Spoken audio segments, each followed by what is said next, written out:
Hello and welcome to the Film School Snobs podcast. I'm Alexander Zapeta, And I'm Jalen Michael. and yeah, this is the pilot episode of our first podcast. Jalen, how's it going? How's it going? It's going pretty well. I took a film course, so I think I know everything there is to know about film. So You see, excited. I've seen all the Quentin Tarantino movies. I'm like a master at filmmaking already. Yeah, exactly. Hmm. What else is there to it? Exactly. So like I said, this is the very first episode of our podcast. I guess the goal of our podcast is just talk about movies, whatever came out this week, whatever we feel like talking about. It's basically just an excuse for us to go on massive rants about what we like, what we didn't like, and whatever. So, Jen, tell us a little bit about yourself. I'm going into my senior year at my university, media and communications major. I love film. I love the art of filmmaking. Been obsessed with it since I was, I'd say about like six. The first movie I went to see was Elmo and Grouchland, which it's I know memory. I've seen that once on like Stars, and like looking back at it now, there's like one scene where like he has like blow cherries, and it's like so Emma can get something, Yeah. and I'm Uh, just like I'm thinking back, I'm like, what is that movie? truth be told, we all like actually blew cherries in the theater. Uh, Oh, really? Really embarrassing. But any case, yeah, I just love movies. I try to go at least once a week. Just even if it's something I'm not interested in, I'll go see it. Love filmmaking, love movies. Yeah. How about you? Yeah, it's no same boat. Ever since I was a little kid, I've been watching movies. My mom tells me like when I was 3 days old, she took me to the movies, which is like I wouldn't don't take your babies to go see movies, but like if they're like me, if they're dead silent, then like yeah, go ahead. What Um, was it? You know? Excuse me. Yeah, you know what movie it was that she took you to see? At first they told me it was the Phantom Menace, but then like years later the story changed. Like, oh no, maybe it was another movie. I forgot what it was. I'm like, okay, whatever. But yeah, no, I've been watching movies ever since I was a little kid. I always went to the movies with my families, and like if we didn't go to the movies, then we watched the movie at home. And ever since I was a teenager, I've been obsessed with like films. I've wanted to like go into the film industry and direct movies someday. And yeah, you and I go to the same school. Oh, We're both media and communications major, and it's actually funny the way we met. Do you want to tell the story, or do you want me to tell? oh yeah, sure, I'll tell it. So, we well, at least my junior year that just passed this semester, we were taking a video production class, and our school has a TV division, um, and the YouTube videos are up there at the Mike channel. So I was just searching through them, looking through the videos, and I see one dude does movie reviews. I believe I think it was the Star Wars Last Jedi one and the Thor Ragnarok one. I was like, oh wow, this is pretty good. And then lo and behold, I see the dude sitting right next to me in class. I'm like, oh shoot. It's like, hey dude, I like your YouTube videos. You did good reviews. We should probably link up one day. Because I also I write reviews for our school's paper. Hmm. And then yeah, just like that, we hit it off. Started talking about movies. We're Yep, both obsessive nerds about it. So totally. friendship bonded from there. Yep, it was the beginning of a beautiful friendship, as they say in Casablanca. Yeah, right. But yeah, no, it's you came up to me, you said, "Hey, we should do something together." I'm like, "Yeah, totally." I'm always down to talk about movies. And Mhm. so if you say, "Hey, Alex, let's talk about movies," like, you'll become my really good friend. Yep, just like that. Yep. So today for our pilot episode, we're gonna get to know each other a bit more. So what each of us are gonna do, we're gonna talk about our top five favorite movies of all time. These are movies that have influenced us, that inspire us to want to make movies someday, that just like connect to us on an emotional level. They're not objectively the best movies ever made. That's a completely Yeah, other topic. It's what we love the most. right. So, Jalen, how about you go first with your number five pick? Okay, so yeah, like you said, this isn't like what I would say is the objective like best movies ever. It's just some of my favorite movies that I could watch over and over again. Hmm. And one of those movies that I actually just finished watching like an hour ago is Back to the Future. It's one of my all-time favorites. I could watch it a million times and never get bored of it. Um, Marty McFly, he's become more iconic for me than that of Luke Skywalker, which, is saying a lot for me. Hmm. Um, just Michael J. Fox and Christopher Lloyd's like their repertoire with each other is just amazing. It's hilarious. And Robert Zemeckis, you got to give him a lot of props too. It's like Oh yeah. taking the time travel concept and just being really inventive with it. Hmm. Uh, it's intense. You know, the tension racks up. He has to get back to his present before like and fix everything that he made a mistake with in the past. You know, it's just smart storytelling, smart filmmaking. You know, and it's just a hell of a fun movie. So yeah, that's Yeah. definitely my top favorites. Like Robert Zemeckis, I think is like really underrated because he's made so many classics. Because we have Back to the Future. I think he made Castaway too. Yeah, Um, Tom Hanks. yeah. Well, did he also make Forrest Gump, or is that someone else? He did Forrest Gump He's and done like he's done so many classics and Frank like Roger Who Rabbit's Framed another. Roger Rabbit. That's another classic. And like they don't like put his name as high up as like Steven Spielberg or Martin Yeah, Scorsese or whoever. Like he really deserves a lot of praise. definitely. Yeah, and I really loved like the screenplay for that movie because like in the beginning of the movie they set everything up. It's so Yeah, perfect, and then it all pays off later on. it's tight script. Like everything ties into something that's gonna play off. Even if it's something small, like a small gag, it plays later on in the movie. It's great. Yeah, one of my favorite ones being when he sees the mayor of his town way Yeah, back in the yeah. past, and he's like, someday I'm gonna be something important. I'm gonna be. He's like, you're gonna be the mayor. And he's like, Yep. yeah, mayor. I like the sound of that. Yeah. Yeah, Love it. and it's crazy too because like it opens up like so many like paradoxes where like if he didn't go back in time and tell them like would they have actually done that and like Yeah. like it's I always find time travel movies so interesting because like you can always like nitpick little things but at the end of the day you still come away enjoying them.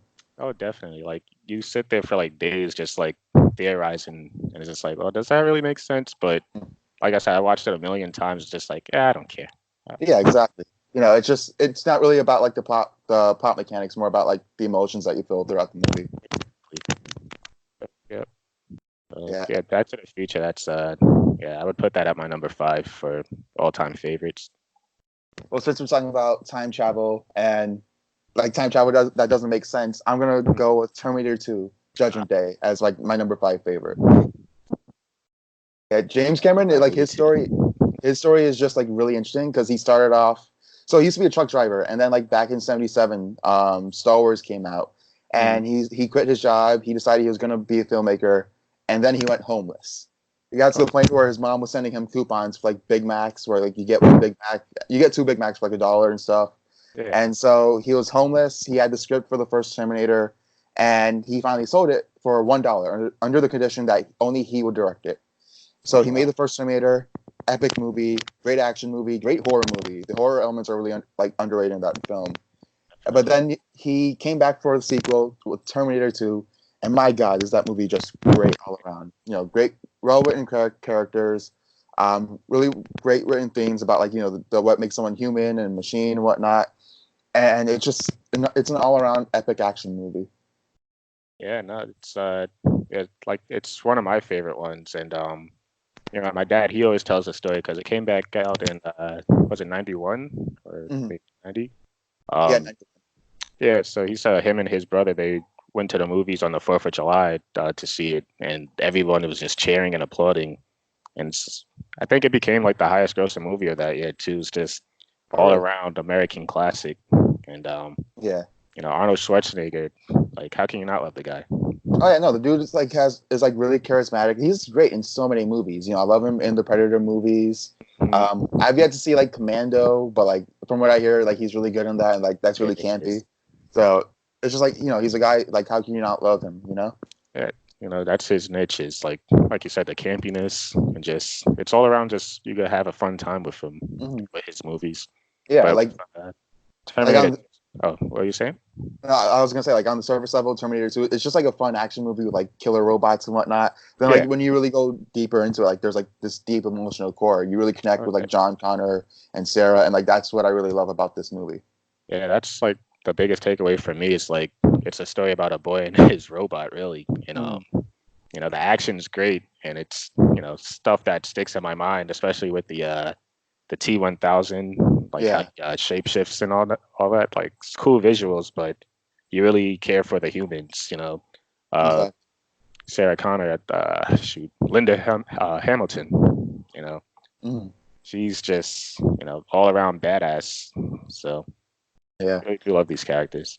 And the one thing I definitely love about it is like the blend between like CGI and practical effects, which I Oh yeah. feel is like really lacking in a lot of like modern blockbusters. Because like Mm, it just like I'm not one to like bash CGI. I think a lot of it is great and it can be used well. oh But yeah. like I do admit it looks a lot better when you blend it with practical effects because like it grounds it a bit more. Oh And yeah. there's just like a lot of effects in this movie. Like there's the CGI ones with the T1000 that look great, but then there's like the T800 like taking off the skin on his arm with like the robot bones, and like that just looks amazing. Yeah, I love it, man.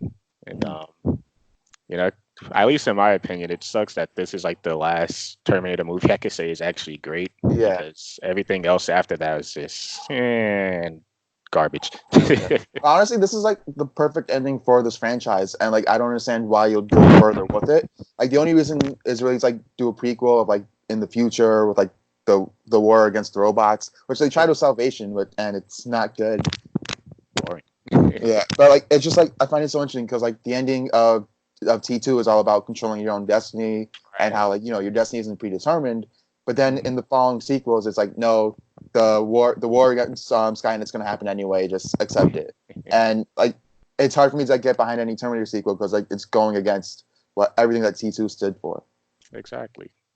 And we got another one coming out this year with Dark Fate or Yeah, whatever it's called. and I just find it so weird to make another one when the last one bombed. Yeah. Who's in charge of that? Paramount? Yeah, Paramount, I think. Ah, jeez. Between this and Sonic, I don't think they could catch a break this year. I know it's gonna be terrible for them.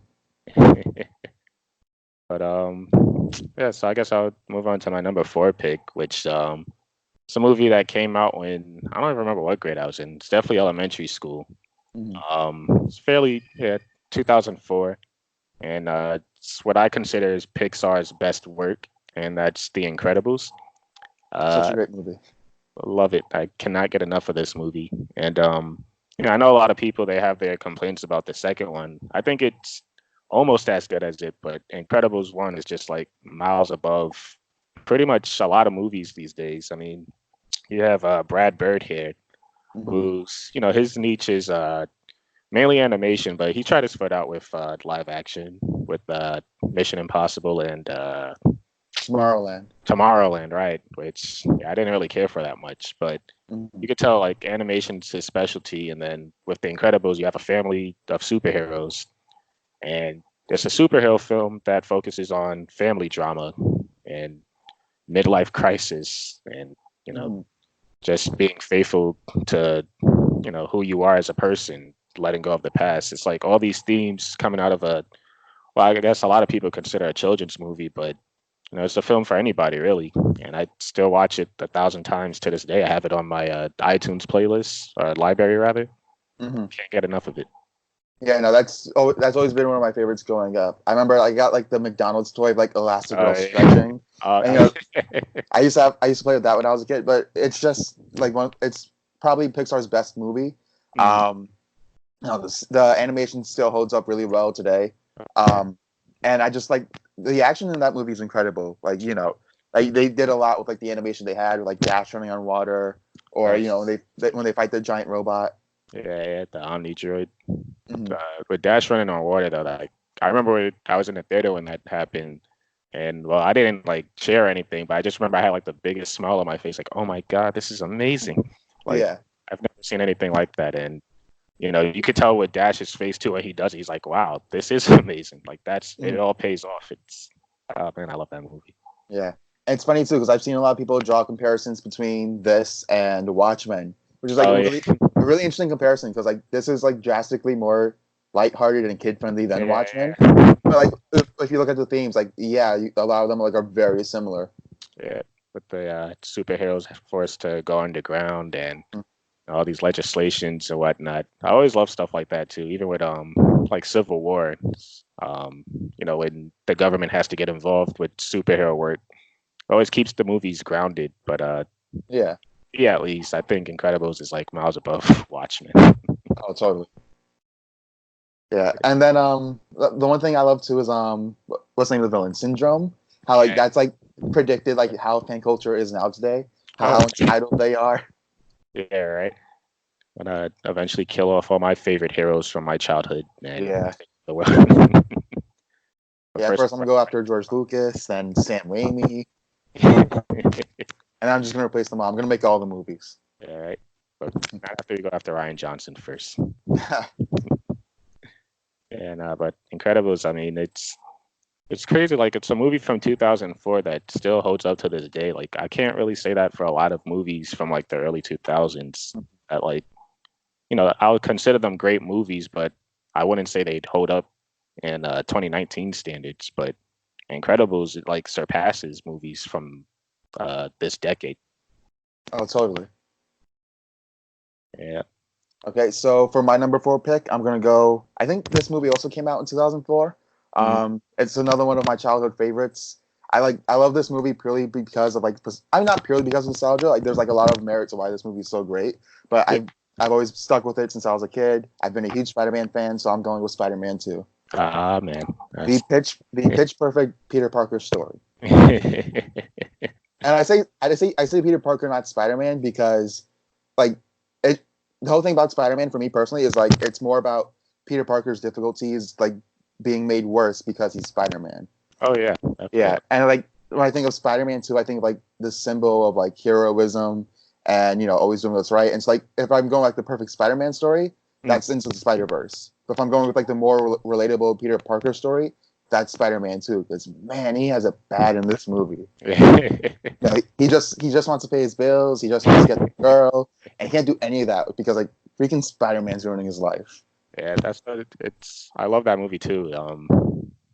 Just right from the opening scenes, like yeah, you got to deliver these pizzas, but first let me save these idiot kids from getting hit by a truck. Exactly. It's like it's a huge burden on him, and Mhm. Spider-Man 2 definitely like explores that a lot.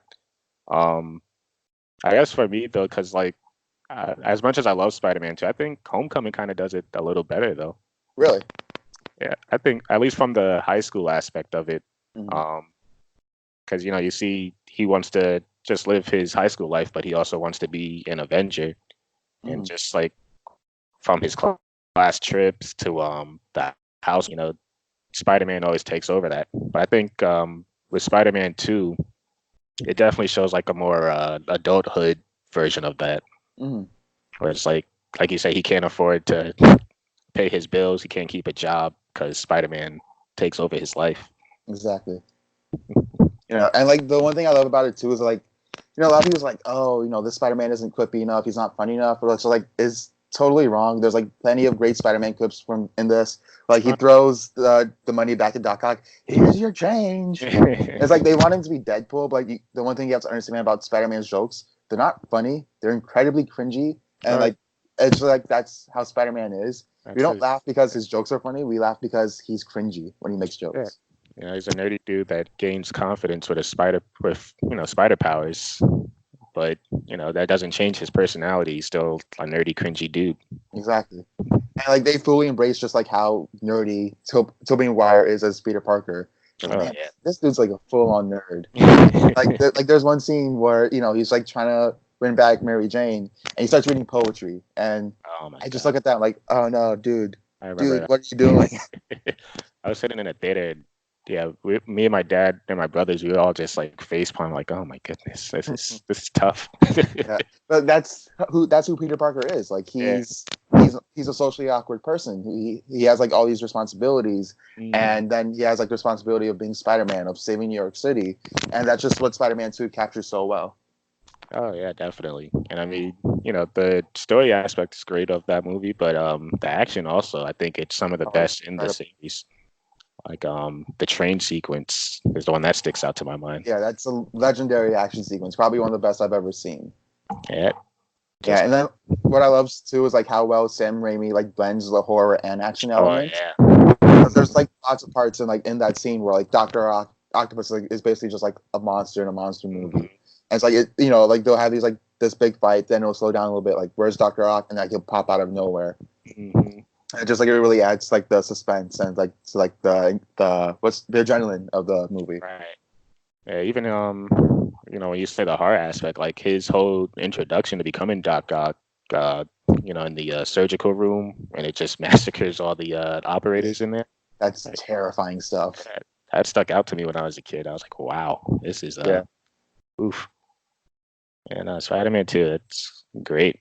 Mhm. Honestly, I think it's the best comic book movie ever made. Oh, really?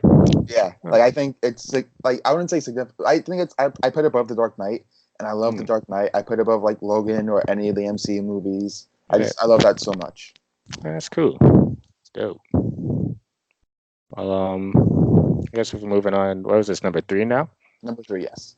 So yeah, this one. So I'll say this before I say my number three is that usually when people say like their top favorites, it's always like a stigma around it that it has to be like a movie not from this decade. Like it has to be uh fairly old movie. Hmm. But I don't really subscribe to that belief. Like, I think we could have new classics, freaking from this year. Give time to marinate on it. Hmm. And for my number three, it's a movie that came out in 2016, and I still watch it to this day. Probably like once every 2 months, I'd watch it, and that's Hell or High Water. Hello, hi. It's That was the one with Chris Pine, right? yeah, Chris Pine and Okay, I Ben remember that Foster. one. It's I don't really remember the director's name, but I know the writer is Taylor Sheridan, who he's quickly became one of my favorite writers slash directors. Hmm. He did Sicario. He Love wrote that movie. Sicario. What else did he do? He directed Wind River with Jeremy Renner. Yeah, and I believe he also wrote the sequel to Sicario. Also, Yeah, yeah, Soldado, which I actually like though, not as much as Sicario, but yeah.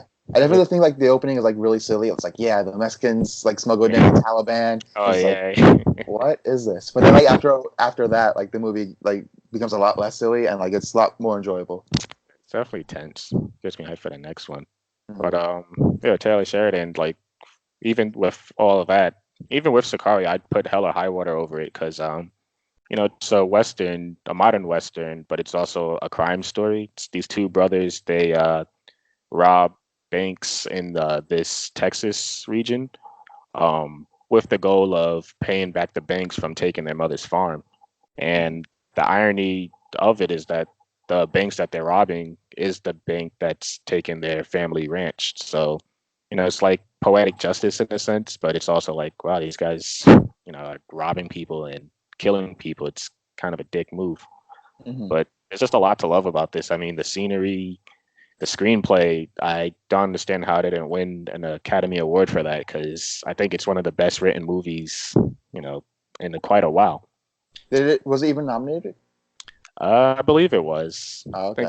I don't think it was nominated. Well, maybe it was nominated for Best Picture that year, but Mhm. I know it didn't win any, and I was really upset about that because I think what won Best Picture that year? That year Moon, it was Moonlight. Moonlight. Yeah, I Yeah. love Moonlight. So, but I think Hella High Water was definitely my favorite movie of that year, and I'm just a big fan of westerns. Mhm. Uh, even going all the way back to the John Wayne ones, even though I would say he's a terrible person, Oh yeah, totally. but I love his movies. So you could take that and modernize it. Yeah, and that's what this movie does. I love it. You see, I'm gonna have to go back and rewatch it because I only watched it once when it first came out. I had the like I think I saw it on Vudu or whatever, and I Hmm. watched it once. I liked it, but like I didn't really think much about it afterwards. Like maybe I'll go back and rewatch it. Yeah, I would definitely recommend watching it again. It's a lot of little stuff the movie does with its writing that it keeps the script tight. Everything comes full circle, and it's also kind of traumatic. Man, I love that movie. Awesome. Okay, so for my number three pick, I'm gonna go with a foreign film, created by a legendary director. I feel like I'm saying legendary a lot in this, but who cares? They're my favorite movies. They're legendary. Akira Kurosawa is like probably the most acclaimed director of all time. He's inspired so many filmmakers like Steven Spielberg, Scorsese, George Lucas, Francis Ford Coppola. Mhm. He's had a big impact on cinema. And my favorite film of his is Yojimbo, which I believe came out Uh, in 1960. Probably. Yeah, absolutely incredible movie. It's surprisingly slow. Like it's a 90-minute movie that feels like 3 hours, but Hmm. I don't mind because I'm entertained all throughout. The action scenes in this are incredible. The way he stages certain scenes is like really cool. Like Yeah. there's the final confrontation where he's about to go face off the the final enemies. And Right. so he was inspired a lot by westerns, which is like really weird because like he was inspired by westerns, and then westerns like took his Inspired. movies and remade them. Yeah, because isn't Yo Jimbo like Clint Eastwood's The Good, the Bad? No, was it? It was for a few dollars more, and then like it went Or, on to right. do some. Yeah, they remade that, Yeah, and yeah. so and yeah, so like there, so he's over here walking towards his enemies, like the enemies are walking towards him, and like as he's walking, the wind's blowing in the back, and just it's epic. The music's playing and stuff, and that's like stuff that I really love about it. I just love a lot of like Kurosawa, like the way he frames certain scenes, a lot of the shot compositions. Yeah. Um, there's like one scene where the villain finds out like he's been playing both sides the whole time, and Mhm. like in this one shot like they show all the information they need. Like they show a sake bottle that's on top of like this letter that he got from someone else. They show the sword in the frame, and like he moves like everything around in that one shot in order to Right. like convey what's going on in the story. Whereas like if you took away the subtitles, they were just speaking Japanese and you don't speak a word of Japanese, you'd know what's going on in that scene. Yeah. That's always a blessing too. Because I only saw this movie once, actually in that one film class I took, Mm-hmm. and we studied like, well, we were actually focusing on westerns, so we focused on the influence of westerns and samurai films, Mm-hmm. and I've always became obsessed with like just the whole character of a Ronin. Like he's like an outlaw away from society. He'll come in and do what he has to do. Mm-hmm. And at least from what I remember with Jimbo, it's definitely one of those classic movies that you gotta appreciate the visuals and Exactly. everything. Yeah, Uh, because like Kurosawa like has like the most control over his camera, mm, whereas like every single thing he does is intentional, and he masters like blocking, he masters using like elements and like framing, and it's just absolutely incredible. that's great. Good pick. Actually, didn't right films. What do you say, you Learning new broke up? things. I actually didn't know that you like the samurai films. So yeah, we're Oh yeah, learning new things about each other now. yep, yeah. Samurais are cool. They have swords and like they cut people and whatnot. Like who doesn't like samurais? Yeah, right. Yeah. Well, I guess I'll move on to my second pick. Um, it's also a very recent film. Came out this decade. Directed by someone who I think is every film fan's favorite director. Mm-hmm. Um, yeah, I think probably the movie that people, you know, places him on a high pedestal for. It's not my pick, but I think it will be the second pick, and that's Inception. Um, Wow. Christopher Nolan. I think it's a very generic thing for a lot of people to say, but I don't care. I think he's one of the best working today. Totally. Just his, ability to take big blockbuster concepts and making it complex and actually makes you want to reflect and think about it, have a discourse on it. Mm-hmm. Uh, and Inception is this was the film that when I went to go see it, inspired me to become a screenwriter because I was like, wow, I want to write films like this, taking the big set pieces, the big globe trotting, having ensemble cast, like Mm-hmm. everything with this movie, it all culminates into just like what I think is like the perfect blockbuster here. And I mean, it doesn't hurt that you have one of the best actors ever with Leonardo DiCaprio taking the lead of it. But the thing that keeps this movie high up on my list is for me, I'm a sucker for heist films. Mm-hmm. Uh, Ocean's movies, Italian Job, like they're all like guilty pleasures of mine, but I really love them. And so here comes Inception, where it's a heist film, but instead of breaking into a place to steal stuff, they're breaking into a place to plant information. And it's something that's just like, wow, I've never seen this before. And I know a lot of people they're saying that it rips off I can't remember the anime's name. Oh, I think it's like Paprika or something. Right, right. Which I've actually seen a while ago, and I actually really loved it. But Mm, I don't know if I'm gonna say it's a rip off of it. It's definitely heavily inspired by it. But totally. I don't care. Inception is it's a movie I'll watch a million times, and then it's like, well, time to watch it a million more times because Mm, it's just so much to look at and so much to just be all inspired by. Yeah, Christopher Nolan's like definitely one of the more interesting filmmakers out today because he's like one of the very few where his Mm. name alone sells a movie. I Oh just find yeah, that really interesting. yeah. It doesn't matter what movie he'll be directing. It's like, shoot, he has a movie coming out next summer. I know nothing about it, but I'm Yeah. hyped as hell for it. All I know it has like the next Batman, Robert Pattinson, Oh and I'm yeah, totally down. yeah. And dude, Denzel Washington's son from Black Klansman, Oh yeah, John that's right. Washington. I think he's leading it. So Yeah, so you those already three got things, two great actors in there. So exact. So like you said, just his name alone is just enough for me to be hyped up for it. And yeah, I love this film. yeah, no, it's definitely like a really incredible feat. Like, some incredible action in there, and I just like there's so many like interesting things to take away from the movie. Like one of the big ones is that like it's like a whole analogy for making a movie.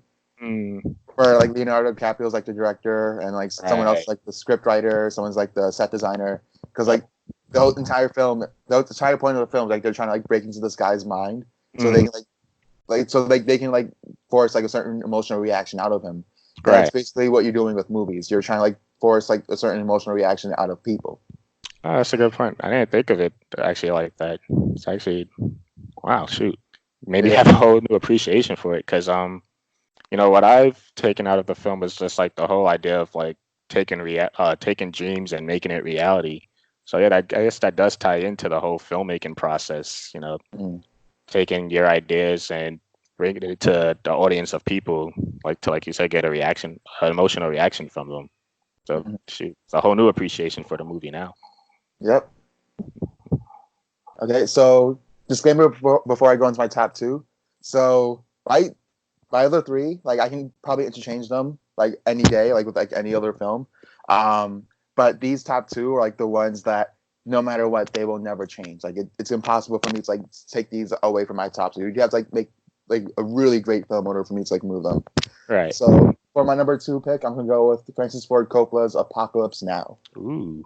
Yeah, incredible film, especially if you go into what happened behind the Clap. scenes. Because man, that movie was a mess. Like everybody, like, hurricanes, heart attacks. They started like taking away their helicopters and stuff. Mhm. And that movie took years to make. And it's just the type of movie if we heard about it now, we'd be like, oh yeah, no, that's gonna be a mess. That's not gonna be good. And then Yeah. like they released it, and it's absolutely incredible. There's just like so much I love about like the direction. I love the color palette and the cinematography. I Hmm. love a lot of the themes that explores about like PTSD in Vietnam, and Right. like how like America basically just like forced all these guys to go fight a war that like we probably shouldn't have been in. Hmm. Um, and like I feel like it's such a universal war film because like it's not solely about Vietnam; it's just about war in general and the Right. effects it takes on soldiers. And I just love how incredibly surreal it is, which adds a lot to like the themes of the film. Hmm. And then you have Marlon Brando probably giving in the greatest performance I've ever seen. He did not read the script at all. And Francis Ford Oh, wow, Coppola really? said, yeah, he didn't read the script at all. And he said, okay, at least read the book. And Marlon Brando's like, okay, fine. He never read the book. And so like he was like the biggest headache on set. And so when they had to shoot, he's like Francis Ford Coppola's like, okay, just talk about this and then we'll record you. And so he just like talked about whatever and it completely works in the movie. Yeah, it does. I didn't even know that. Yeah, and the one thing too that like I absolutely love about the movie too is like the way they shoot Brando because like he's Mhm. shot like completely in darkness and there's like and like in a way kind of like deifies him like it makes him like this mysterious figure. And the Right. sole reason why they did that was because like Marlon Brando was like feeling really self conscious about his weight, and so he's like, oh yeah, don't show people how fat I am. And it's the weirdest thing in the world because it adds so much to the movie solely because like Brando was feeling so self conscious. And I just find that completely bizarre. Like this movie is just an inspiration. Yeah. I mean, it's one of those movies where it's just like you're just captivated by the performances. I mean, not just from Marlon Brando too, but it's like Martin Sheen and Robert Duvall's in it. It's all these it makes for an ensemble piece, and it's one of those classics. Hmm. Yeah. I mean, when I first watched it, I was like absolutely blown away. And then like I did my research on the movie. I watched Hearts of Darkness like in a high school film class. Mhm. And when I learned just how messy the behind the scenes production was and how they still managed to edit together, in my opinion, the greatest film ever made. Not my favorite, but definitely the greatest I've ever seen. Um, Right. like they made this incredible masterpiece, and it just blew me away. Yeah, that's great. Like I didn't even know, all this. I mean, I knew it had trouble behind the scenes, but I didn't know like the details of it. So Mm. it's definitely, shoot, that's amazing how they're able to put together this film. I think Yeah. there was that can I remember. Well, I remember reading about in a one. I don't know how to pronounce the award that they give, the Palme d'Or, I believe, Uh-huh. which is like one of the highest claims a film could get critically. So yeah, you Mhm. could take a messy production and get that out of it. Yeah. I mean, Definitely. there's so many great movies that are like that. Casablanca, the Mhm. first Star Wars, Back to the Oh yeah. Future. Like they're like it's just movies where it's a mess behind the scenes and they managed to make it work. Yeah. Which it brings the question like how many films today can we say that about? Where it's Yeah. just, I mean, we hear about production troubles all the time behind the scenes, and it just turns out to be a piece of garbage movie. Hmm. So yeah, you got to give it up to them. It's a good pick. Yeah. And Uh, definitely watch Hearts of Darkness if you've never seen it, because they draw a lot of parallels between what Coppola's going through in that movie and like the actual themes of Apocalypse Now. And it's like an incredible documentary. I got to check that out. This is the final number one pick here. Um, there was trouble putting this one together, at least this whole list for me, because, and truth be told, like any of these five movies on my list are interchangeable. Like Mm. I love them pretty much equally. um, but this movie in particular, it has a lot of sentimental value to me because the first time I saw it was actually at my great grandmother's house, and I don't even think she knew what we were watching. It was just on, and I just became obsessed with the movie. I have it in my iTunes library now, and I watch it every now and again.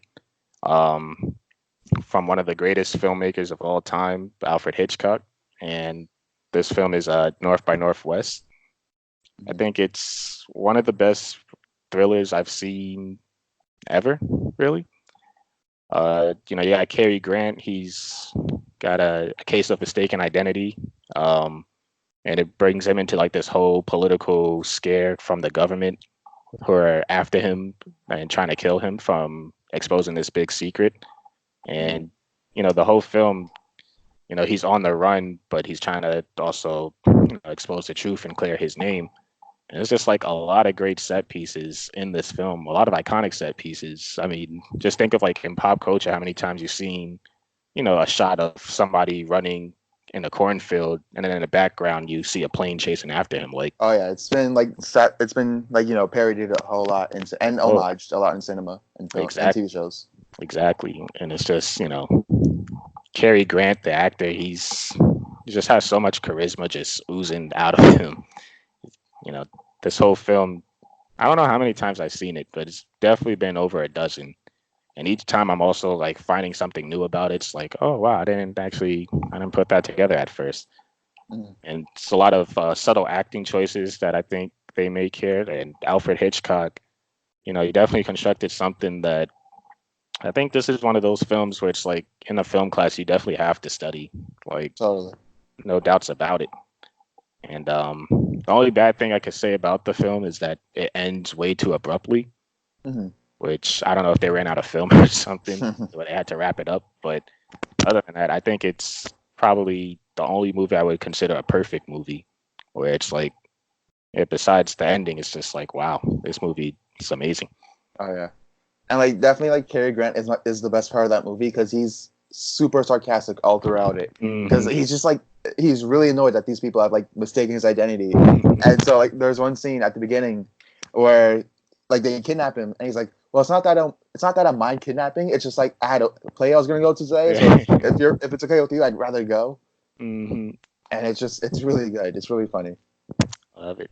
And I think it's one of the earliest films to actually use that the idea of a MacGuffin, which they're trying to get that microfilm or whatever.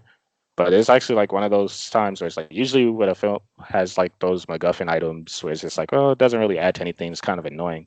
This one it actually does add to a lot of the story, where it's just like a lot of that frustration with Cary Grant's character. It's like, wow, it's one of those movies. Just like, oh my god, it's amazing. Hmm. Yeah, and definitely like you can't talk about this movie without talking about like the main set piece where he's running away from the plane and like they're trying to shoot him down, which is an incredibly well made sequence. Oh yeah, And it's probably something that's gone on to like inspire many like blockbuster directors. Like Hitchcock knew how to make thrillers. He knew how to elicit like fear and like anxiety out of people, oh yeah, and like it's absolutely incredible. yeah. Because with that scene alone, like just the whole way the scenes just orchestrated. It starts off with him waiting by the bus stop there. You see the plane circling around, but it's like, all right, well that won't, that's just background noise. And as the scene goes on, the intensity ratchets up. The plane's getting lower and lower. He starts running. It's perfect. It's just amazing filmmaking. It's like Mhm. this movie is like, along with Inception, that inspired me to like start writing, blockbusters. Uh, North by Northwest is the one that got me into like just the whole concept of filmmaking and framing shots. Yeah, Mhm. I love this film. Yeah, it's absolutely incredible. For my number one pick, this is the movie that changed my entire life. Honestly, when I first watched it, it's like after seeing this, like, I started like be more analytical of movies. I started like figure out like how they work. What makes a great movie. And I saw this movie and I was 14, and like I said, absolutely changed my life. I'm going with Star Wars Episode 5: The Empire Strikes Back. Yeah. An absolute classic, probably the greatest blockbuster ever made. Period. Oh, definitely. Yeah, because man, there's just so much love about this movie. You have the incredible VFX, all the puppetry, all the set designs, which is absolutely jaw dropping. Like it Mm. looks incredible to this day. And then you have the all time greatest movie villain, Darth Vader, Oh or yeah. he's absolutely terrifying in this movie. He's over here just like choking people out with minor inconveniences. Like you bump into him or you look at him the wrong way, he'll choke you out. He just does not care at all. Yeah. And it's just whenever I watch it, I'm just like absolutely awestruck that like how great this movie is. You're on this journey with all these characters that you've grown to love. There's like it's incredible banter. It's incredibly fun. A lot of great battle sequences, a lot of great lightsaber fights and stuff. Yeah. And it's the movie that inspired me to want to make movies. If I never saw Star Wars, I don't know what I would do with my life, honestly. Because after seeing Star Wars, it changed the way I saw movies. Right. Yeah, no, I mean, with Empire, like, well, going back to Star Wars, at least, A New Hope, like, that's the movie that me and my dad always bonded over. Like, he introduced me and my brothers to it. And that was the movie I was just like, even for the time, like, the special effects weren't that great, Mhm. today's standards. But you're just like, oh, wow, this is something new. This is exciting.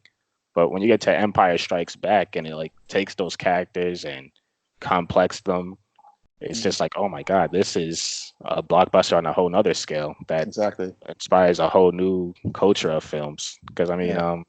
off the top of my head, I could name like 3, 4 movies that like copies the format of Empire Strikes Back that like Oh, totally. splits up the main characters to tell their own stories and then have it come together at the end.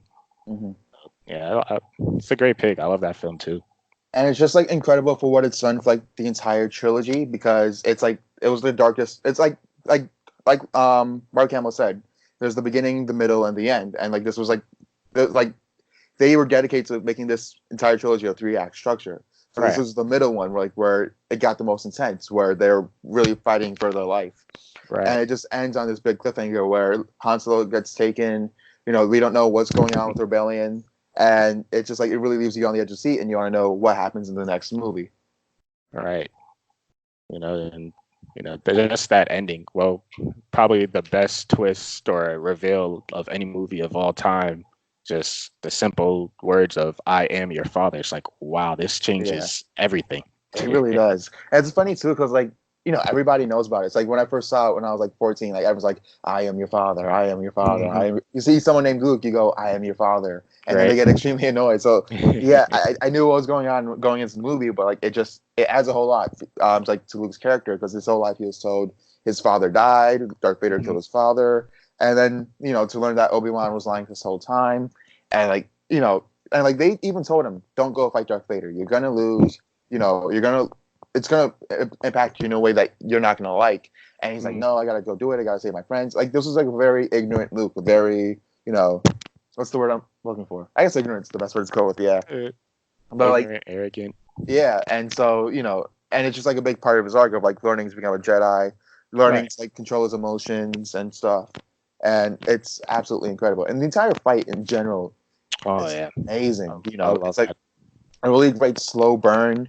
Some really epic shots. Like there's that one legendary shot of like Darth Vader and Luke's silhouette, and their Oh lightsabers yeah, pop out, and you're like, oh man, what's gonna happen now?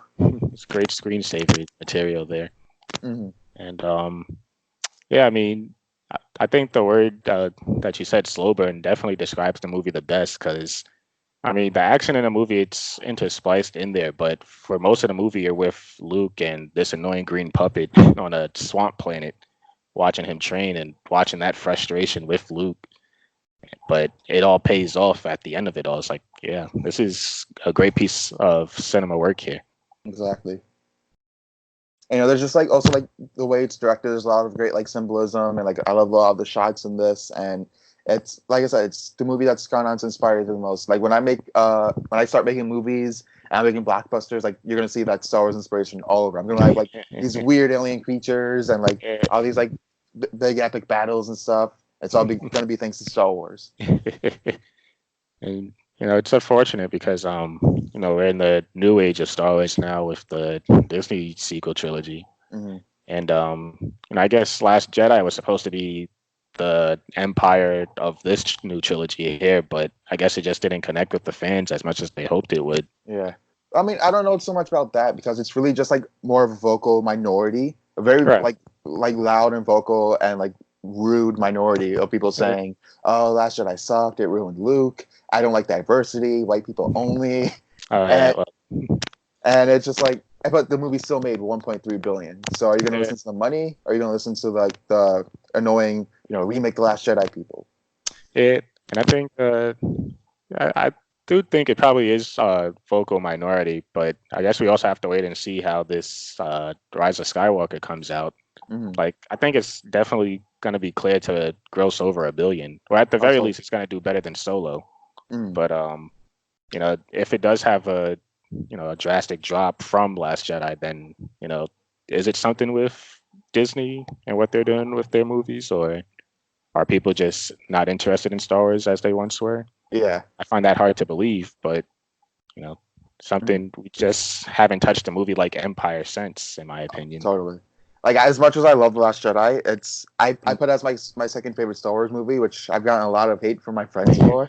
They're like, "Oh, what do you know about movies? You said The Last Jedi is your second favorite Star Wars movie." But yeah, I'm definitely like very interested in seeing like how the Rise of Skywalker turns out because they've been put in like this tough situation because Mhm. they didn't pre-plan any of this. J.J. Abrams set up all these mysteries, left it for Ryan Johnson to figure out, Yeah, and you weren't gonna please everyone yeah. with what you set up. Oh yeah, So so Ryan Johnson, I think he did the best possible job he could. I loved a lot of the decisions he made in that movie, oh yeah. and so I'm just interested in seeing in Rise of Skywalker. Are they going to go back on that? Are they going to continue the themes of the movie while also like trying to appease fans? So we'll see how it turns out. Oh yeah. I mean, at least for me with The Last Jedi, I still love the movie too, but you place it side by side with Force Awakens, it's like two completely different movies. Hmm. It's like Last Jedi works better isolated, but I'm excited to see what happens next. I'm still So a big Star Wars fan. yep, and I'm really excited to see Ryan Johnson's trilogy, which is Oh going to be yeah. written by the Game of Thrones writers. Which like everyone's like they're getting a lot of hate now. Like I don't like season 8 personally, but I Yeah. don't think they're bad writers. I just think for some reason they decided to rush through it. Maybe because they Yeah. lost passion or whatever.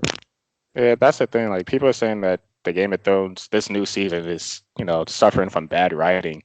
I Mm, wouldn't say it's bad writing per se. It's just like you said, it's being rushed. Like if yeah. they had more time to explore this, then I think it would be hailed as one of the best seasons. Mm, But I'm excited to see what they do with this new trilogy coming up.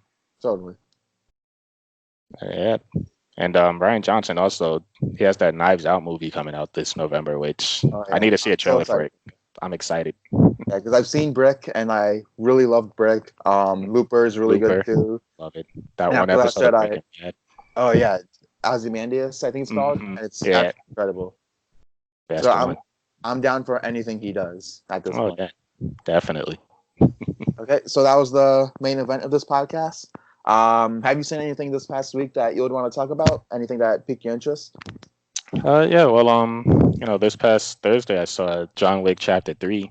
Um, you know, the short review for it, I would say, is if you love these movies or if you're just a fan of action movies in general, go see it. Like, don't waste your time waiting on it. Like, this is something that needs to be seen on the big screen to see all the cinematography, all the choreography. Keanu Reeves continues to amaze me with his stunt work. You know, just go see it. Awesome. Yeah, I'm but seeing it this Sunday, and I've been a big fan of the franchise ever since it came out. mhm, That came out like when I first like really started getting into film, starting to like really appreciate it. And it's right, like that year was just big for me because what else came out that year? Yeah, like Whiplash, yeah, Birdman. hmm What else? What was the other one I'm thinking of? Nightcrawler. And it's like there were just oh, like you're a right. lot of great movies that came out that year that like really inspired me. And like John Wick was absolutely incredible. Yeah, and I think that same year, at least for action in particular, it was amazing because you had the Tom Cruise flick Edge of Tomorrow, or I guess they call it now Live, Die, Repeat. Yeah, the title's all over the place, but that movie is really good. Yeah, it's amazing, and it's like also with the superhero movies, you had Winter Soldier and Days of Future Past. So it's like action that year was just like I won't say it was on a new renaissance of it because you still had great action movies the previous year, but Hmm 2014 in particular, it's like, yo, this is some new level action stuff here. I love Yeah, it. that year was like probably like the best year of this decade for films because you had a lot of great indies and then you had a lot of great blockbusters Oh and yeah, it was just all around great movies. 2014, Grand Budapest Hotel came out that year, right? The Wes Yeah, Anderson. that also came out then, which I still Yeah. haven't seen. I haven't seen a whole lot of Wes Anderson movies. Oh really? Yeah, I've seen which ones did I watch? I saw The Royal Tenenbaums, Mm-hmm. which I really liked. I think that might be it. All right. Yeah, I need to step up my game. I mean, he's definitely like one of those. I guess the hipster's best friend is what they call him, but Oh, totally.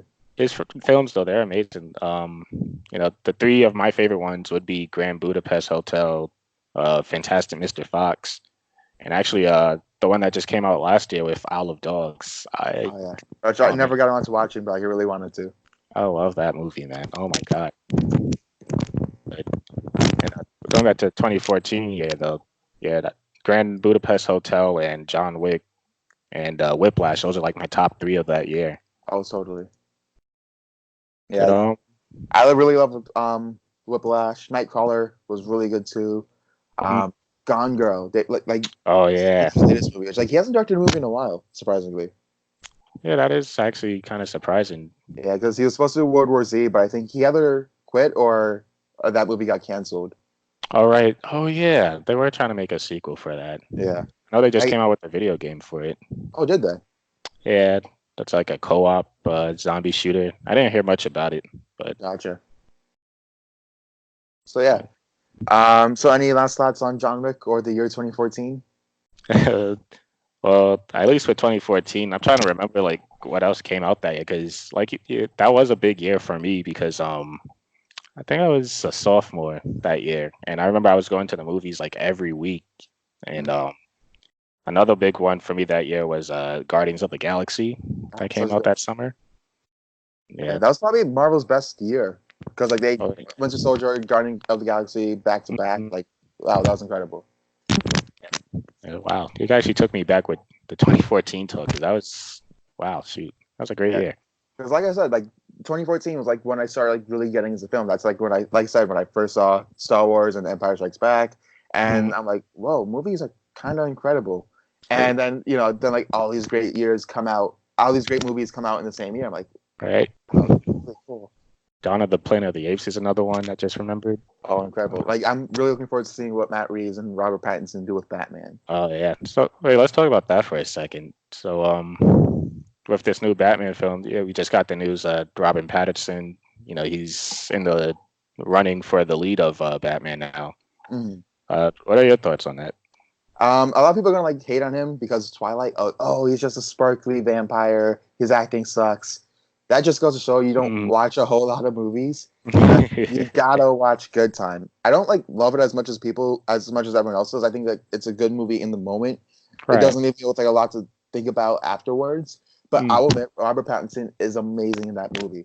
Like he But- just really drives forward that movie with like how he's like it's like he's constantly like on anxiety. He's constantly on the watch Oh because yeah. he's on the run.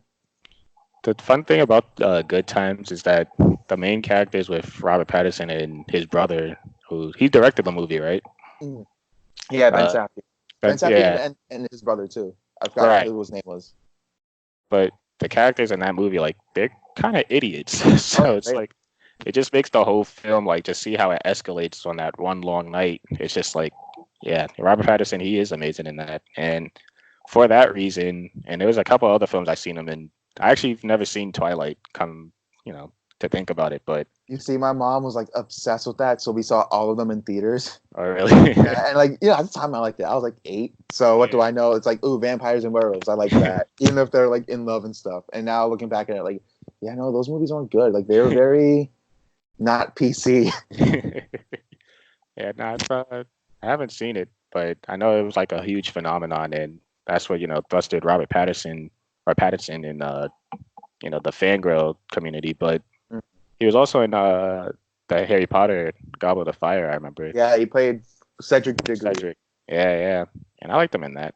Oh yeah, So I'm he's good in excited that. to see him and Yeah. as Batman. Yeah, it's just interesting too because Kristen Bell and Robert Pattinson like after Twilight, after their like terrible performances in that, like they went on to do like really good work. And so I'm just like, where's Taylor Lautner? What's Taylor Lautner doing? Well, he was never a good actor to That's true. because the last thing I remember seeing him in was it was probably something else after this, but the Adam Sandler movie Grown Ups 2. Oh, God. And that was when it solidified for me. I was like, all right, between this and then there's another action movie he did. I was I like, think it's Abduction or something. Abduction. Right, right. I was like, no, man. Like, I guess the only thing you got going for you is being shirtless Yeah, because I guess so. what's the appeal about this guy here? Yeah, and it's interesting too because the only reason why I remember Abduction was because like they used to have Mad TV on Cartoon Network, Okay. and Oh, so yeah. they parodied it with like abduction. So he I went like knew it. Oh, yeah. every single Yeah. celebrity in Hollywood like that had like a 6-pack. He's like, "Are you my dad?" Yeah. I remember that sketch on the Mad TV show on Cartoon Network. Mhm. There's another one they did with CSI Carly, I think it was. Yeah, I think I might remember that one. He kept stepping on Freddy's foot. Man, that joke was funny. I remember there was one where they like did a parody of Harry Potter, and I just like they had like Wizards of Waverly Place, and there was like a childhood favorite of mine. I even got my mom hooked on that. Like that's how much I watched it. And so like they just like called out how like they copied the Goblet of Fire in the final episode. Oh yeah, they definitely did. The Yeah. big competition between them. That was Yeah, a good show though. that was really good. I want to go back and rewatch that because like there are a lot of like funny sketches. Like looking back at it now, it's like a lot of it was very grown up, surprisingly. Yeah. 'Cause, I don't remember what else Disney Channel had on back then. I think it was just Wizards and I used to watch like a lot of like Good Luck Charlie. Um, I was like obsessed like all those like Cartoon Network, Disney Channel, Nickelodeon. I watched all of that stuff. So like I watched Drake and Josh. I I watched love. Your Sweet Life of Zack and Cody. Mm-hmm. And just like I watched all of it.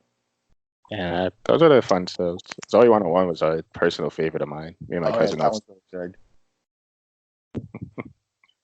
But, I don't know, because I have a lot of younger siblings. They don't really watch Nickelodeon like that often, but Mm. the times they do, I try to watch it with them. I'm like, what the hell is this? Oh Like, yeah. Just like some of it, and you're watching some of it, you're like, it's so interesting because it's like they nowadays like with TV shows like kid shows and whatnot, like they make it like so hyper and stuff, and like right. it's really hard to get into because like it's just like moving at such a quick pace with like all the jokes and whatnot, Exactly. like some like really bad humor that like, only kids will like. Right. And I'm not saying like modern kid shows are bad. I'm not gonna be one of those guys Yeah, because there's a lot that I do like. I loved Steven Universe. I've seen some of that, and I loved what I saw. Gravity Falls, like a lot of people have really loved. yeah, I love Gravity Falls. I used to watch that a lot, actually. Yeah, I've seen a couple episodes. Like from what I've seen, it's really good. It's hilarious.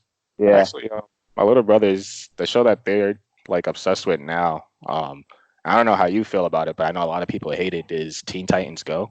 Uh, it's I like don't know. I it's love it. I'm so mixed on it because they're like so there are certain things that it does that I love. I really want to see the movie because the movie looks really I good. love the movie too. We went to go But see like it last when I watch the show, it's like it seems like it's the same repetitive jokes, time. and it's just like really annoying. But then like when they get like really meta about it, that's when I really like Yeah. it most. Yeah, those are the episodes I guess I get lucky enough to watch, just because like all the jokes I've seen, it's always like dimensional jokes and it's like self-referential, Hmm. and it always gets me to crack up. And the movie specifically, like I'm sorry, that was an underrated movie last summer, man. Like everybody already set out to hate it, but it Yeah. was hilarious. Like I don't hate it solely because it replaced the show that I love, although that does annoy me. I just like I don't even hate it. I just like I'm so annoyed by it because like there are moments of greatness when I do watch a couple of them, and Mhm. then there are moments where it's just like it's humor that's really unfunny. Just like a lot of the same jokes over and over again. Robin's trying too hard to prove himself as the leader. Stargirl's weird. Raven's emo, and they just like beat that dead horse over and over again. And it's like it's just really not for me. I get that. I guess for me, because I never really got attached to the old Teen Titans show. Although I do love the theme song, like "When there's trouble, you know who to." But anyways, I never got attached to that. But I guess I could see like if because Avatar: The Last Airbender is one of my favorite ones. If they had remade that show and made Which it they like Teen are. Titans Go, oh well, then that sucks. But But like they're doing it live action for Netflix. So and like the oh original really? creators are involved. Oh boy, you would think we learned already, but Yeah, I mean we'll see how it goes because it's not M Night Shyamalan, so it's like yeah. actually like the people who created the show from scratch. So Yeah, I don't know. I guess because I hold that show like too dear and personal to me, where it's like, mhm. you get the 3 seasons, it tells its story, its finale. I didn't even bother trying to watch the Korra show, the spinoff of that. But that one's really good. Yeah, I heard a lot about it, but I just didn't want it to try it for me because it's like Avatar is like I'm too obsessed with that show, and any Mhm. little minor thing they do with it, I'll be pissed off. Mhm. Yeah, Yeah, what can I say? We had some pretty good stuff in our childhood. we definitely did. I mean, not even just from like uh, Nickelodeon and Disney and Cartoon Network. But Mhm. shoot, when we were growing up, I guess YouTube is like just starting out, Oh uh, yeah, and a lot of those sketch shows on YouTube, I would say it's like a dying form now because I don't really see much sketch comedy on YouTube anymore. yeah. A lot of what I see is like more analytical stuff, or it's vlogs, Yeah, and it's like gaming videos and stuff. it's very formulaic stuff, like Mhm. which I get it because it's a business now, but back then it's like you had Smosh and Niga Higa and all those dudes Mhm. just going out there just for the fun of it. Oh yeah. So yeah, so I guess I should go on and rant about something I've seen. Um, excuse me. Mhm. Um, so one show that like doesn't get enough love lately. I mean, a lot of like people are talking about it. I Mhm. just feel like it gets a lot overshadowed by Game of Thrones a lot because it comes out the same night. Okay. But not enough people are talking about Barry, and All that right. show's absolutely incredible. I gotta watch it. It's so good. So basically, the premise is there's this hitman, and he's just like really depressed because Hmm.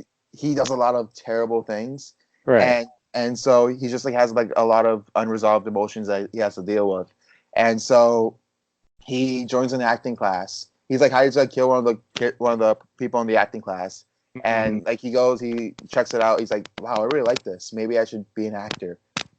And so he just he's over here acting, and like it's not just him acting, but it's him channeling his emotions, like a lot of his dark emotions through his acting, and it just like really shows in a lot of like brilliant moments Right. where he just like did something really terrible, and then he has to go act, and it just like completely breaks down in a scene. Like it's like this great performance of acting.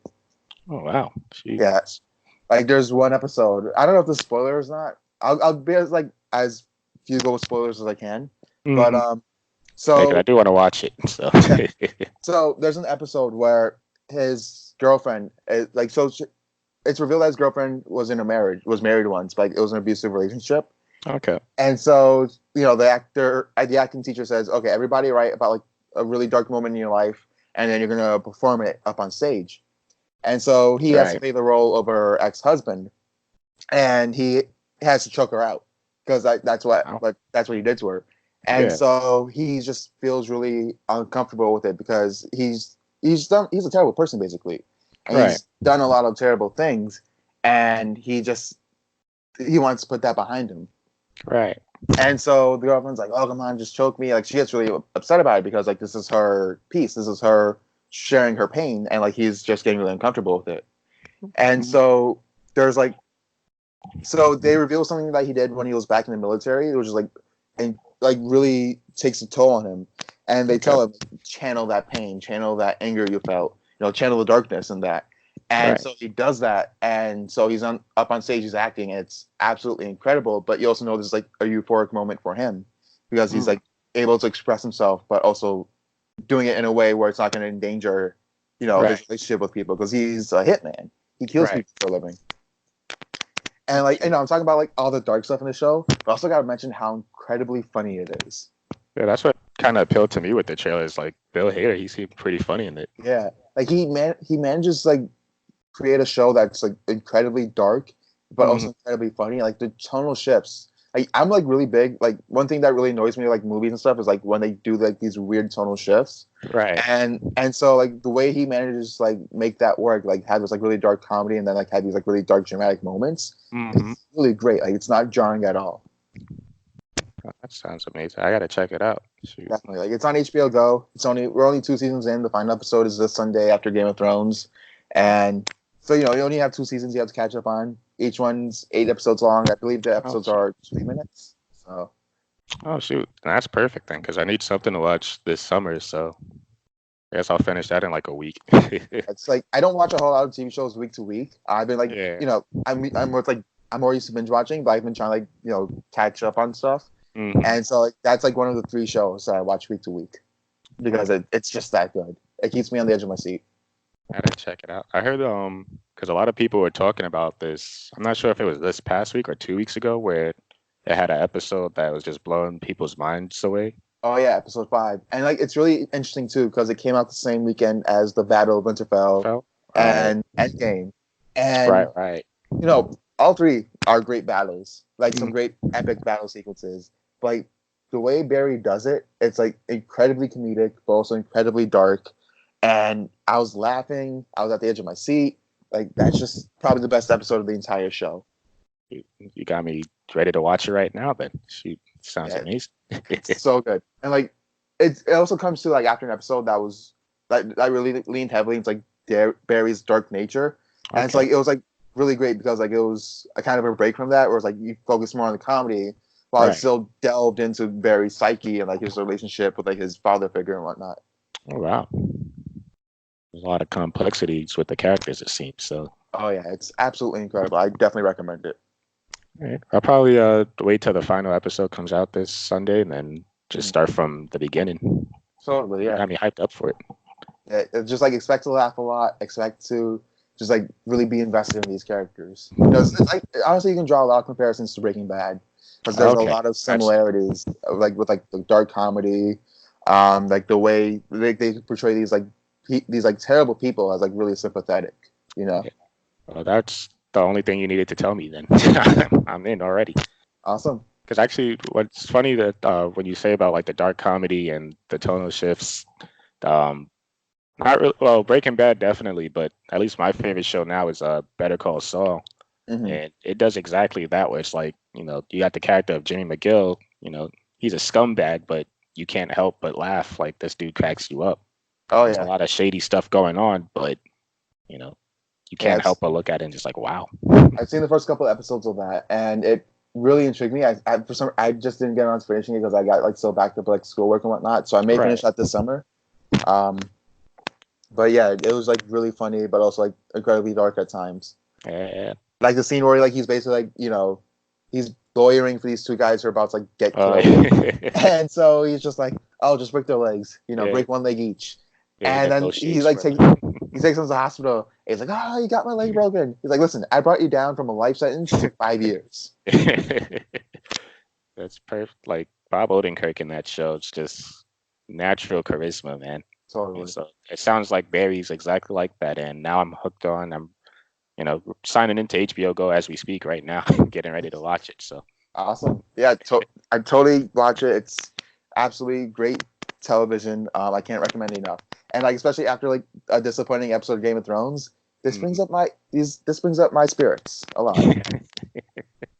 yeah, let's see that. Game of Thrones, I just got into like back in February, so I was able to catch up before the season 8 premiere. Hmm. And I've been watching it week by week, and it's like, oh man, all this build up for this. It's Yeah, kind of disappointing. it really is because like there's in theory this season is great. There's a lot of great moments, Oh, but the definitely. issue is none of it is really earned. It just feels so rushed, and there's like a lot I want to love about it, but it's so disappointing.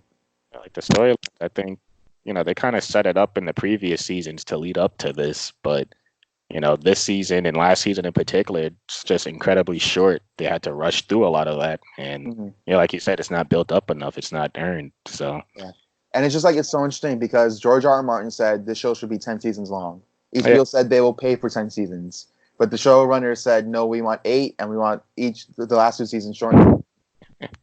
yeah, you guys goofed up D&D. Yeah, it's like I don't I don't know what's going on behind the scenes, but I definitely feel like they just want to get it over and done with. Like there's a lot of Yeah, pressure on their plate, especially because like there's no more source material to go off of, and right. so they're just Uh, like I want to get this done as soon as possible. I'm tired of like hearing people on the internet complain and whatnot. Yeah, So and I understand that because I mean, we were just talking about it earlier, just like the whole influence of fandom. It could definitely take a toll on creators. So, mhm. but at the same time, it's just like, I mean, we had a 2 year break well, at least you guys did. I just got into it, but a 2 year break from the show. You would Mhm. think you'd have more time to develop it, Yeah, something that makes sense. But yeah. so, I just like think one of the things that's like really frustrating me with the show is like these episodes are way too long, and it gets hmm to the point where it's just like it's starting to lose me. Like the Bells is a bad episode, but mainly because like the writing stuff. But I will admit, like a lot of the directing, like a lot of the filmmaking, is really well done. oh But yeah, then like it gets to a point where it's too repetitive. Like we see Arya Stark running around King's Landing for like a good 20 minutes. That could have been yeah. shortened to like 5 and still be as effective, more effective, honestly. I mean, I get that they're trying to like really like immerse you into that moment, like just so like because it is so surreal what happens, but at the same time, like you said, it goes on for way too long, and it's like going into the season, it's like, oh, these episodes are gonna be longer. So I'm like, okay, so 6 episodes don't sound too bad. It must have a lot of story stuff they got to catch up on, but Yeah. since the first episode, it's like, no, we're not really moving. Well, we're moving at a pace, but we're not really gonna Mm. do much else with it. Like the pacing of the first 3 episodes is really well done. Like I Mm, think those first 3 episodes are the better episodes of the season. Second episode is one of the better episodes of the entire show, and then the long night. Some people complain about not being able to see it on their TV. My TV was right. fine personally, Yeah. but like that was like a really well. It was like an action horror battle sequence, and I really liked that. And then I was really into it, and then the final scene comes when Arya kills the Night King, and at first I was like, okay, where is this going to go from here? And then it just utterly disappoints because my main issue with the Night King, and like I'm actually planning a video essay about this, hmm comparing like Night King to Snoke because like they're very similar in the way they Oh died, yeah. but Snoke was done way better Oh yeah. because the thing with Game of Thrones and their surprise deaths, their like when they subvert expectations, hmm the death of a character always has an impact on the story. Like Right. Ned Stark is like the protagonist of the first season. He's like Yeah. your Luke or your Aragorn or like your King Yeah. Arthur. Rick You think Grimes and stuff. Yeah. yeah, like you think he's gonna save all of Westeros, defeat the White Walkers, hmm ride a dragon by the end of the story or whatever, and then in episode 9 of the first season, they just kill him off. Chopped right off. It's like, wow, Yeah, that's what got me into it. I was like, holy shit, this yeah. is wow. Like a lesser story, a lesser TV show would have killed him off just for the sake of shock value, Yeah. and then like just like not knowing what to do for the rest of the show. But the thing with this show and the books is that I haven't read the books. Really want to read them. But the thing Yeah. with Game of Thrones and like the Song of Ice and Fire is that like it's not about shocking you by the fact that they killed Ned. It's about how does Ned's death impact the entire story. It starts Exactly. it starts the war in the north. It begins the War of the Five Kings, honestly. Mm-hmm. Arya it has like go off and do her own thing. She has to learn to become Batman and then save Westeros. Sansa is stuck in King's Landing with like the awful King Joffrey. It just like it has every single death in Game of Thrones has ripple effects. And Yeah. so with the way they kill off the Night King, like me personally, if I were writing the show, I would have had Jon kill the Night King, and then everybody praise him as the hero. Everybody wants him to become the king of Westeros, especially with him being Aegon Targaryen. Right. And like it just like really cements his status as like the hero of the North, the hero of Westeros. And then Dany gets like really jealous, and then she wants like she's like really jealous of like people taking her power because like no one loves her in Westeros. Right. And it's just like when they had Arya kill the Night King, it was a cool moment for Arya, yeah, because like we all love Arya, but like that wasn't her moment, Right. Yeah, no, I get that. And then, I mean, personally, I kind of, the whole Battle of Winterfell episode, I wasn't too big of a fan on. And not even because, I could see it perfectly too, because streaming on HBO Go. But I felt like the whole pacing of the episode was kind of a bogged down. But the one moment I did like was, that whole scene where it shows the overall view of the battle and it has the piano playing. But you go to John and he's over here in a screaming match against a dragon. It's like, well, what's his character? What purpose is his character serving here? Yeah, I and it's think, interesting. Oh, you're fine. oh no, I was just gonna say like what you were saying, like having him, be the hero of the North and the West of Westeros, definitely could have impacted where the story is right now a lot better. Mm-hmm. And like it's interesting too because you have there's like a quote George R. R. Martin said where it's like if you're writing a mystery and you're halfway through writing the mystery and you already decided that the butler killed the owner of the house, right? Mm-hmm. And then like someone else already predicted that, and so you have to like change it immediately. Right. So the maid did it, but it's like yeah, you're subverting expectations, but at the consequence of the story, Yeah. And like subverting expectations can be great when it's earned, like it has an impact on the story. But doing it just for the sake of shock value is just going to make for a lesser story. I definitely agree. And I mean, if you're going to take it back to Last Jedi, I know that's what a lot of people's complaints were, is that it was just subverting expectations for shock value. But with Last Jedi, at least in my opinion, all the stuff that they subverted, definitely it impacts the story in a way where it's like, no, this needed to be done. Because, I mean, 3 decades into the Star Wars story, we want to take these characters in new directions. Do it, subverting these expectations is the right way to go here. But at least from what I've been seeing with this season of Game of Thrones, it's like, oh, well, I guess you're just trying to get something out of us here. But I'm at the end. I'm just ready for it to be wrapped up now. So it's unfortunate, but I still think it's a good show, though. Oh, like totally. Like it's not going to discredit like the first 7 seasons, which like I do really like. Season 7 is a bit of a drop off, but seasons 1 through 4 incredible. 5's really good. 6 is also great. It's like overall, like I enjoy the journey. I think we're arriving at the destination way too fast. Oh yeah, and it's you look at a show like Breaking Bad, to go back to that, like the show overall is amazing, but it's like that last act of season 5 where it's like everything's been building up for this moment and it's all ratcheting up to this point. I feel like this is where we should feel like with season 8 of Game of Thrones, where it's like all this built up to this moment here, but you start off the season with killing off the Night King. It's like, what the hell do we waste all this time for then? Yeah, because I even feel like episode 4 of the season, like it's just like they pack so much in that one episode, right? I feel like you can take that, stretch it out into 4 episodes, like just like have everything breathe, build up to like certain moments. Because like look at what happens in that episode. They celebrate that they won the Battle of Winterfell. A lot of stuff happens in the north. Right. And then you have them sailing to King's Landing to go take it over, and Tyrion tells Varys that like Jon Snow is Aegon Targaryen. Right. And then you have Viserion dying. They go back to what's the Dragonstone. Dragonstone. They go back to Dragonstone. They recuperate. Dany starts going all Mad Queen stuff. Like that. Those are like a lot of beats that could have happened in separate episodes. That would have been like this meticulous build up to a final 9th episode where the bells happens, and then you have the final episode where they take out Daenerys and then Jon Snow's on the throne. Yeah, any of that could have worked, but no, 6 episodes. Let's compact it all very shortly. And it does feel like a lot of episodes are wasted too. Like Mm. particularly with episode 2. Like I did like the episode, but in retrospect, you look at the Battle of Winterfell. It's like, well, did it actually really serve a purpose? Because Yeah. at least at the time when I was watching, I was like, all right, I get it. It's the slow build. It's the calm before the storm.